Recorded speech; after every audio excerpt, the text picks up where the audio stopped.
வரலாற்றின் பக்கங்களில் சில மோதல்கள் வெறும் சண்டைகள் அல்ல.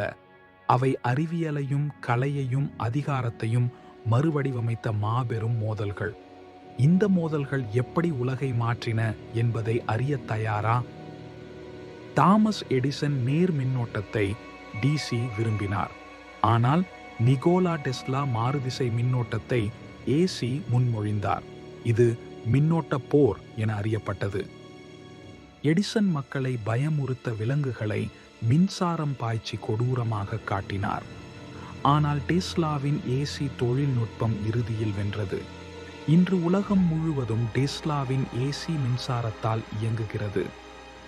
பிகாசோவின் கியூபிசம், மாட்டிஸின் வண்ணமயமான ஓவியங்கள், இது கேன்வாஸில் நடந்த ஒரு அமைதியான போர். அவர்கள் ஒருவரையொருவர் சவாலுக்கு உட்படுத்தினர். ஆனால் ரகசியமாக பிக்காசோ தனது இறுதி மூச்சு வரை மாட்டிஸை வியந்து பாராட்டினார். நவீன கலைக்கு இவர்கள் அளித்த பங்களிப்பு அளப்பரியது. அமெரிக்க அரசியலில் ஒரு மோதல் உயிரிழப்பில் முடிந்தது. 1904 ஆரோன் பர் அலெக்சாண்டர் ஹாமில்டனை ஒரு துப்பாக்கிச் சண்டையில் சுட்டுக் கொன்றார். இந்த துயரச் சம்பவம் அமெரிக்க வரலாற்றில் ஒரு கரும்புள்ளியாக நிலைத்துவிட்டது.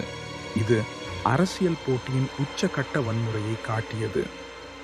ஜூலியஸ் சீசரும் பாம்பேயும் ஒரு காலத்தில் இணைந்து ரோமை ஆண்டனர். ஆனால் அதிகார ஆசை அவர்களை பிரித்தது.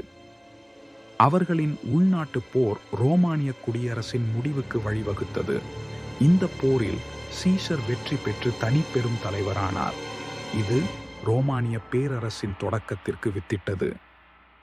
2 ராணிகள், ஒரே சிம்மாசனம்.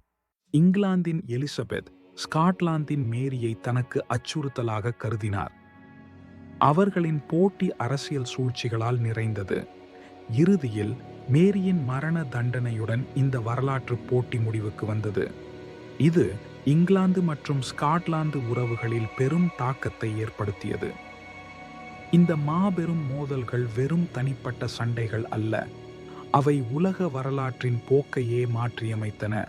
ஒவ்வொரு போட்டியும் மனித இயல்பின் சிக்கலான பக்கங்களை காட்டுகிறது.